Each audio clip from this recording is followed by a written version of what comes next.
What is consciousness? You. Your consciousness. All is consciousness. Consciousness is not a choice you have. We are choicelessly consciousness.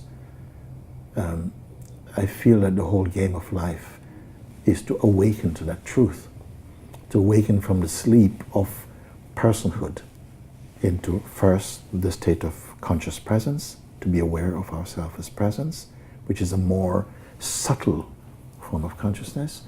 And then when even the state of presence is itself observed, then you're in the state of the unborn.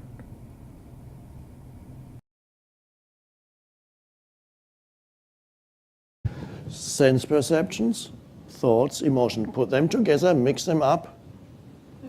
That's my life. Okay. So that applies to everybody. Now, the particular mixture differs from person to person. What exactly goes into the sense perceptions and the thoughts and the emotions varies slightly from person to person, but basically that's the mixture. Now, the question is, you can't escape that. Of course, that's normal life. Is there anything else? Sense perceptions, thoughts, emotions. Okay, let's see. There must be something else, because how do I know that there's sense perceptions, thoughts, and emotions? Is the ability to recognize, to have a sense perception based on thinking? No, because to have a sense perception, you don't really need to think. You can just look and see. So, what else is there?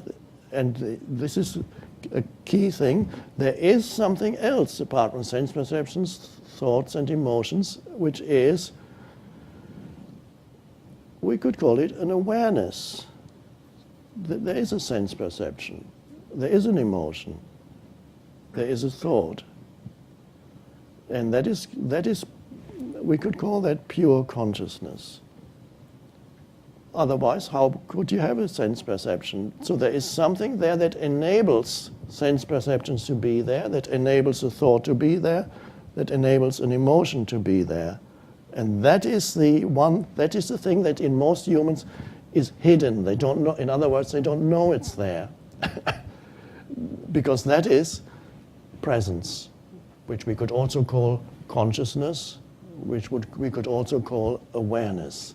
And that is the spiritual dimension, and that is the awakening. Once you realize that that is there, we could also describe that as the space for all those other things.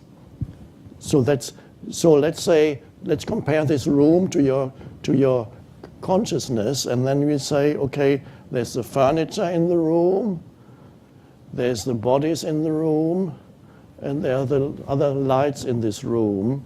Those things are in this room. So if I asked you to describe the room, you would probably describe it in terms of the furniture in it, the walls, the ceiling, whatever you see. You would, when you describe that room, you would miss the most essential thing about this room, because it's so obvious that you miss it, which is the space of that really is the essence of this room. Isn't the walls or the ceiling or the floor or the furniture or the bodies in this room. The essence of this room is the space in this room. But space is not something tangible that you can say, there it is. Where? And the same thing applies to inside. The space of consciousness is the very thing that enables everything else to be.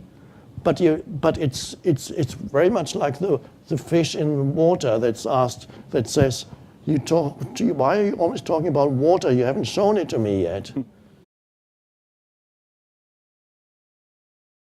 You realize that there really are three stages of consciousness. Consciousness that understands our position in space. Consciousness which understands our position with respect to other people, emotions, social hierarchy, politeness, etiquette. And third, predicting the future. And so I say that there are three levels of consciousness. Now, I give a definition of consciousness, something which eludes some of the greatest philosophical works, I think. I read a number of treatises on consciousness, and they never define it. I give a definition in one sentence, and that is, consciousness is the process of creating multiple feedback loops to create a model of yourself in space, with regards to others, and in time, in order to satisfy certain goals. Alligators, for example, would be at stage 1. At level 1, they understand their position in space with regards to prey. The back of our brain, for example, is the most ancient part of our brain, the reptilian brain. No, way in the back of the brain, the medulla, the cerebellum, balance, for example, in a car accident. You would sustain injury here, your sense of balance is thrown out. Territoriality, hunger. Then the center part of the brain develops when you're an adolescent. That's the monkey brain, the brain of social hierarchies. That's when children have to learn politeness. That's when they have to learn social etiquette and the social hierarchy and control their emotions. And then the last part of the brain to develop is the front, the prefrontal cortex, and that is the thinking brain, and that differentiates us from the animals. Animals have level 1 consciousness. They understand their position in space. Monkeys have level 2. That is, they understand their relationship to other monkeys. But only humans have level 3 consciousness, which is understanding tomorrow, the future. We daydream, we scheme, we plan. Animals don't do that. It's all instinctual for animals. And then a scientist says, well, this scale is very nice, but what is your unit? Your unit of consciousness. My 1 unit of consciousness is a thermostat. 1 feedback loop that allows you to monitor the temperature in a room, because it senses its position with regards to temperature. A flower may have 10 or so, because it has to monitor temperature, humidity, water, sunlight, so on and so forth. And then by the time you hit a reptile, maybe 100 different kinds of feedback loops.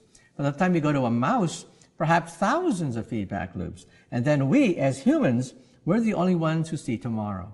If you have a pet, like a dog or a cat, you can teach it many tricks except understanding tomorrow. First of all, the nature of the language that we are speaking, I'm talking about the English language. This language is very good for describing and defining external things, but is very limited when it comes to internal dimensions of many aspects of who we are. So, if we have to use yogic terminology for this, what you're referring to as consciousness is considered as jagruti, that means wakefulness. We do not consider wakefulness as consciousness. Wakefulness is the state of the body, wakefulness is the state of the mind, wakefulness is the state of the bioenergies within us, but that's not consciousness. This is described like this. For wakefulness, we have a word called jagrati. Jagrati means you're awake. If 10 people, let's say we take sample of 10 people, they all fell asleep, don't do it, okay? They all fell asleep and they came awake. When they come awake, all of them will not be equally awake. One person may be instantly awake, another person may take 2 minutes, as you have noticed with anesthesia also. Sure. Another person will take an hour to wake up, another person needs a strong coffee, otherwise she won't wake up. Am I right? Like this. Different levels of wakefulness is also there. Professors must have noticed. Yes. In fact, the first few minutes of the day can be like that. Different levels of wakefulness in a classroom. So, this is jagrati. So, we are calling wakefulness as consciousness? No. The next dimension of consciousness is called swapna. This means a dream state. A dream state is far more vivid than wakeful state for most human beings. It's like going to a cinema. If you go to a cinema, the key factor of the impact of the cinema on you is turning off the lights. This is something most people don't understand.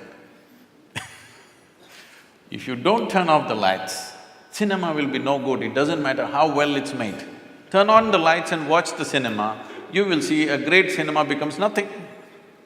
So turning off the lights is important. So turning off the lights in our experience is the eyelids, you down the shutters, the world is off. Now you start your own world. So dream state is like a cinema, it's far more impactful. People love their cinema stars more than the people that they've lived with for 25 years. But they have not even seen them, all they saw was play of light and sound. But that is far more impactful simply because lights are off. So, eyelid is that, if you roll it down, light should be off, world should be closed. But right now, the problem is this mental faculty has not been taken charge of, so it's running wild all the time with eyes closed.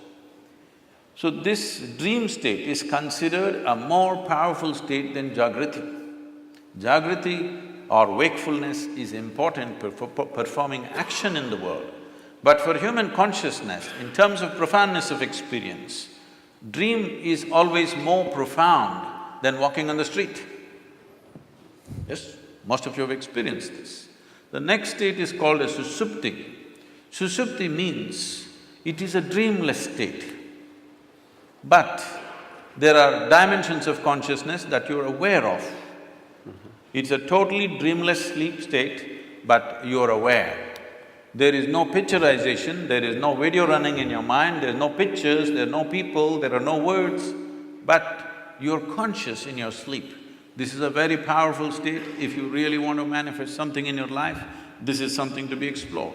And the next one is called as Turya. This is consciousness, where there is no memory involved of any kind. Essentially in the yogic sciences, we are looking at consciousness as an intelligence beyond memory. If there is memory, memory is considered a boundary in the sense, this is one person, this is another person, simply because this embodies one kind of memory and that embodies another kind of memory. This has become one kind of person, this has become another kind of person. Essentially, it is in the memory. Memory does not mean just what I remember and you remember. Genetic memory is there, evolutionary memory is there, elemental memory is there, atomic memory is there, karmic memory is there. Inarticulate and articulate memories are there, but generally we are thinking memory means consciously what we can remember. But today, if we eat dog food, we'll not become dogs. Something within us remembers, no matter what you eat, this has to be only transformed into a human being. It doesn't matter what you eat. If you and a cow every day eat a mango, no merger will happen. Perfect memory is established, evolutionary memory is absolute. So, these different dimensions of memory are playing on a daily basis. People are thinking their thoughts are free. It's a joke because your memory is determining everything. So, largely in one single word we call this karma. Karma means the residual impact of all the memory that you have, how it is impacting every thought, every emotion, every action, the very way you sit and stand. See, if you see somebody walking far away, let's say half a mile away you see someone walking, if he's your friend, just the way they're moving their body, you say, oh, that's him. There are 7 billion plus people, but this particular man walks in a unique way, all right? Just two-leg walking, everybody walks, but still it is so unique. So this is what we are referring to as karma, that the residual impact of memory, varieties of memory. We recognize memory as 8 basic forms of memory, which are determining how you are right now. The very way you sit, stand, breathe, understand, perceive life is determined by this memory. But there is an intelligence beyond memory, which we call as Turya or Chitta. This is consciousness. Now, every one of us is conscious. The question is only of degree. Even a rock is conscious, a dog is conscious, a pig is conscious. The question is only of degree, how conscious. Even among us, how conscious is different from person to person. So, this degree of consciousness determines everything. Now, if we have to give an analogy, what is memory is like, I'm sure every one of us at some stage in our life, I don't know if you're still doing it, we blew soap bubbles. Did you? Hello? Come on, everybody raise their hand for anesthesia. Did you?